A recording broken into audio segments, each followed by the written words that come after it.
Hello, welcome to the self learning platform by Dr. Sushma Singh. Today we start Unit 1 Peace and Conflict Studies, Nature and Scope. And we start with topic forms of violence. The concept of peace is more clearly understood in comparison with the concept of violence. An understanding of different forms of violence present in various social relations is therefore necessary to understand the concept of peace. And in this series, we will study about direct and structural violence and negative and positive peace. The first is direct and structural violence.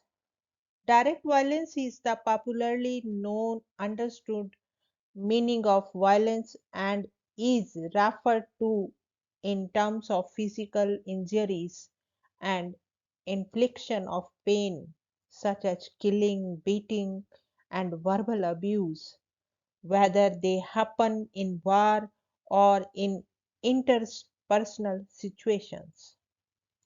Direct violence is personal, visible, and manifest, whereas violence in interpersonal relations may be employed as an instrument for robbery, revenge, or honor, and states use organized violence for political purposes.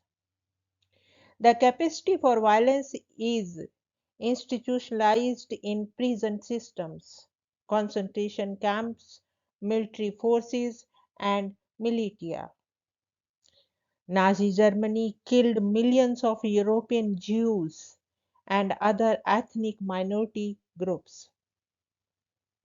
Pol Pot decimated at least a million Cambodians in the late 1970s to consolidate his rule by imposing fear.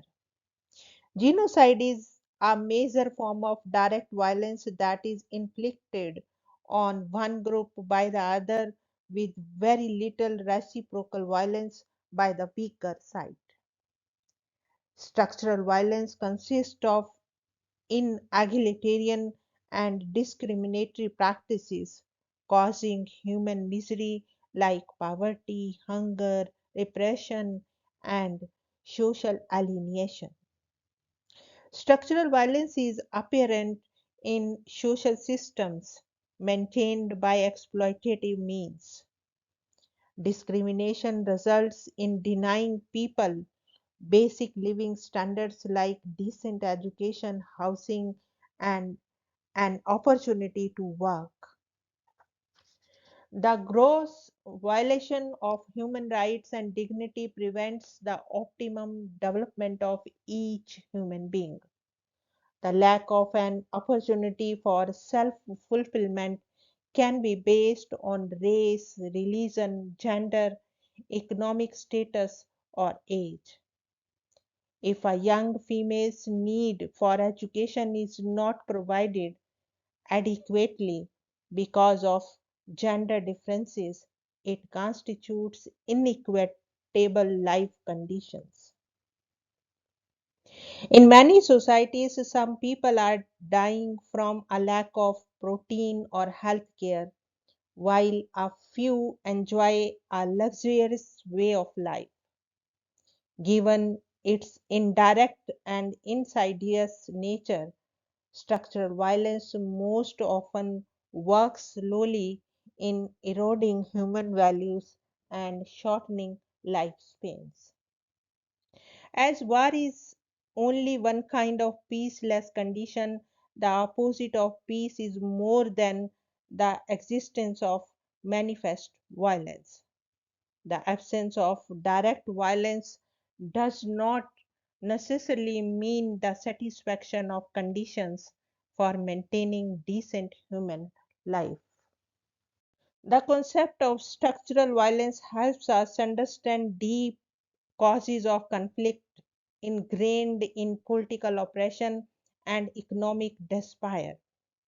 Given that gross social injustice can be maintained by personal violence, structural violence is more easily noticed in a society that is governed by fear and repression.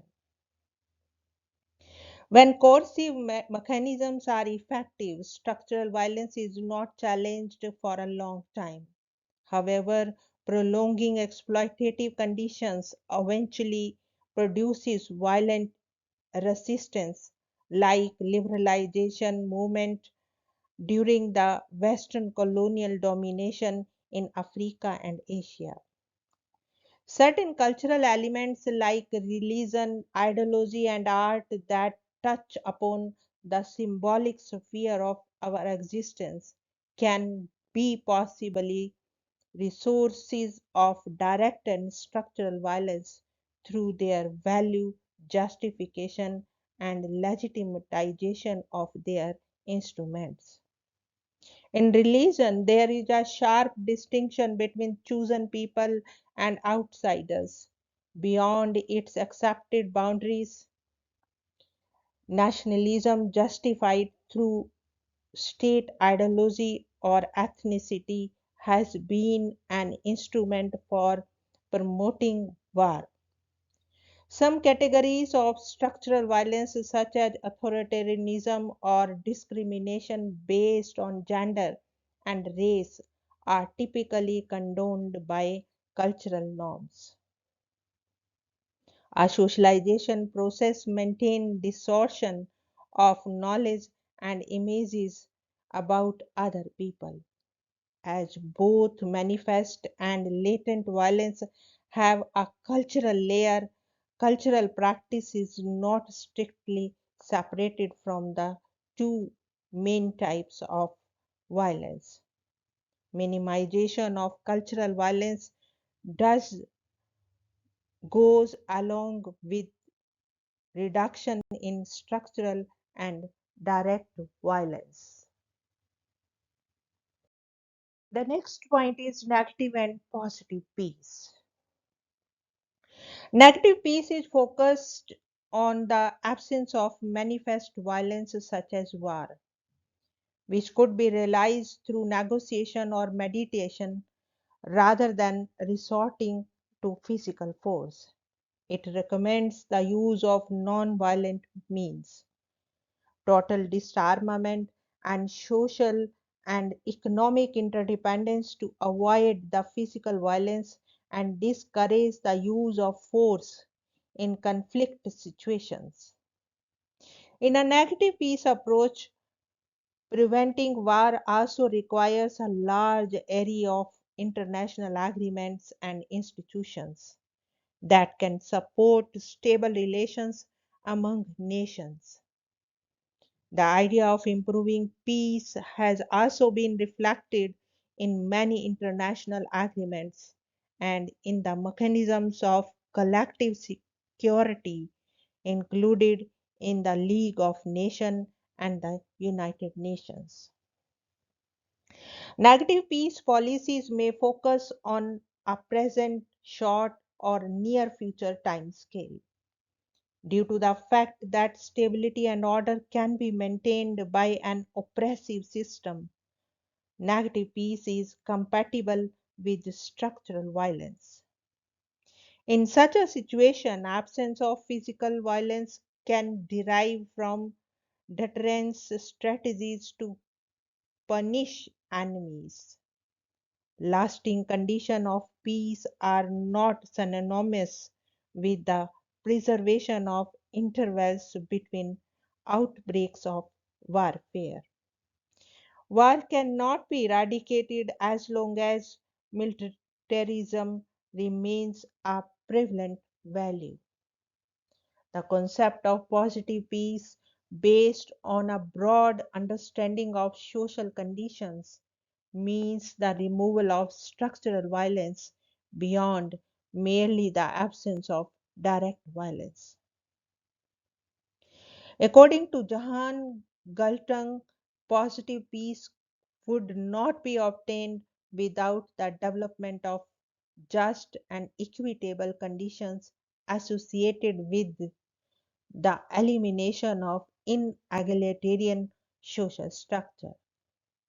Equality is an essential element of peace because its absence perpetuates tensions in of all types. All groups of people ought to have equitable access to the economic benefits of society as well as enjoying social, cultural, and political development. For marginalized groups of people, equality means overcoming obstacles related to institutional, cultural, attitudinal, and behavioral discrimination. According to Boutros Ghali, former Secretary General of UN, the elimination of repression and poverty is an essential element of peace. Equal opportunities allow people to develop their talents and skills so that they can participate in various aspects of development. The comprehensive notion of peace touches upon many issues that influence quality of life, including personal growth, freedom, social equality, economic equality, solidarity, autonomy, and participation. According to the UN document number 84, 1996, on the United Nations and the Advancement of Women, 1945 to 1996, peace entails beyond violence and hostilities at the national and international level. The enjoyment of economic and social justice, equality, and the entire range of human rights and fundamental freedoms within society. Conditions for harmonious relations derive from minimization of all forms of exploitation. As the earth is recognized as the objective of exploitation, positive peace is also extended to embrace the notion of respect for nature. Negative peace thinkers argue that in considering human nature and the power structure of the world, it is unrealistic and thus meaningless to equate peace with social justice. A narrow focus on the control of symptoms of violence has a more tangible effect than a broad based struggle for improving the quality of living.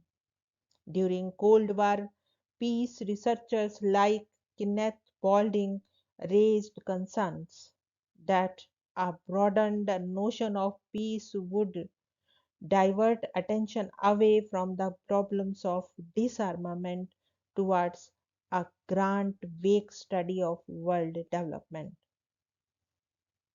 Those who are mainly interested in the reduction and elimination of warfare consider justice a less essential requirement for peace. Thus, popular topics in this research tradition have been control of violent social behavior and the arms race. Priority has been given to investigating various methods relevant to reduction of the risk of war, disarmament, prevention of accidental war, non-proliferation of nuclear weapons, and negotiated settlement of international conflicts.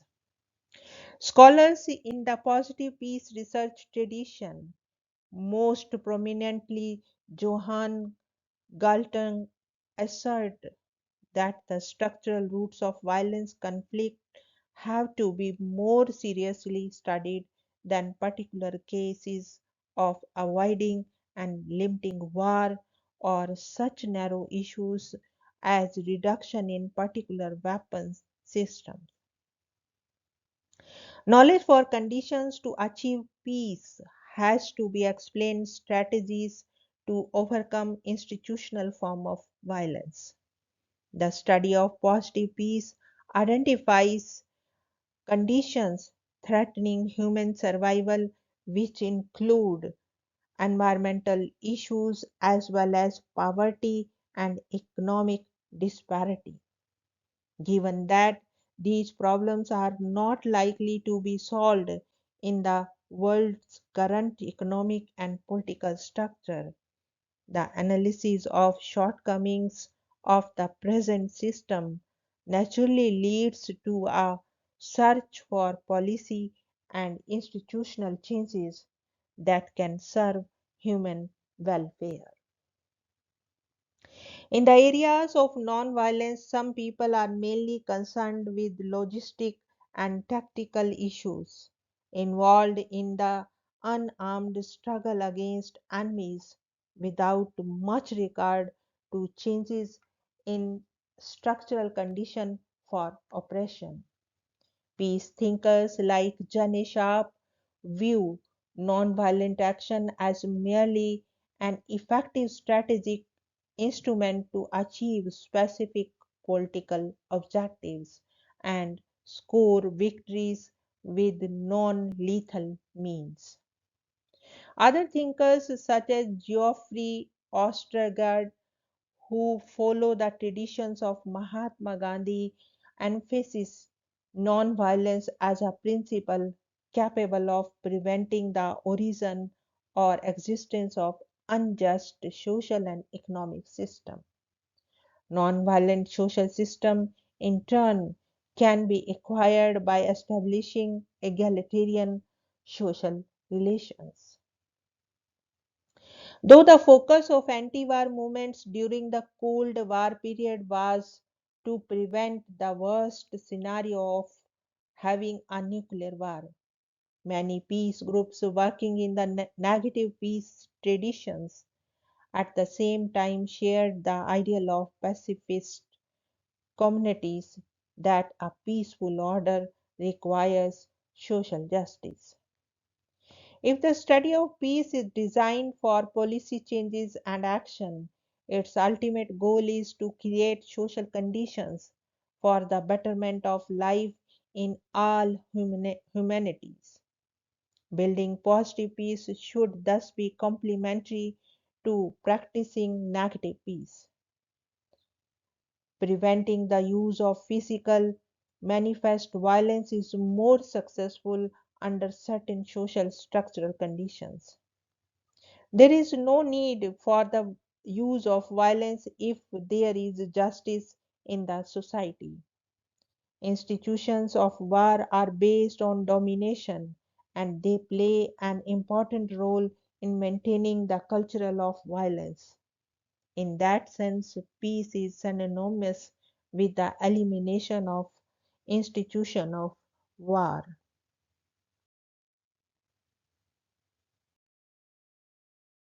Here we want to wind up this lecture. Thank you so much for your attention.